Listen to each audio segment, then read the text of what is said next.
Sa couleur orange ne passe pas inaperçue rue des Deux Églises à Saint-Josse. Le CDH envisage pourtant sérieusement de se défaire de son siège historique. Conçu dans les années 60, le bâtiment ne répond plus aux normes énergétiques et environnementales. Ce bâtiment nécessite une rénovation en profondeur.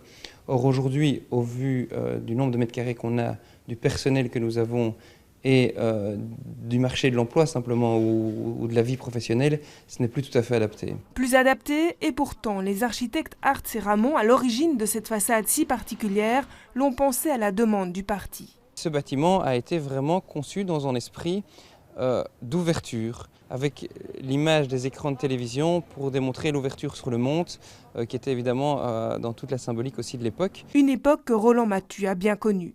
Étudiant alors à l'école d'architecture Saint-Luc, il est en stage dans le bureau Artz et Ramon au moment de la construction du siège du PSC. À l'époque, oui, c'était révolutionnaire puisqu'on n'en avait jamais utilisé pour un mur rideau d'immeuble de bureau, qui était aussi une typologie architecturale nouvelle, mais on n'avait pas encore utilisé des matières plastiques pour faire un mur rideau. Ces modules en matière plastique, c'est donc du polyester armé de fibres de verre, ce sont des éléments modulaires, il y en a 228 sur la façade, donc c'est une façade très homogène, répétitive, qui contraste fortement avec les maisons du quartier, qui sont des maisons néoclassiques. Pour notre architecte, la construction simple en 6 plateaux ne sera pas difficile à transformer aux normes, une option également étudiée par le CDH.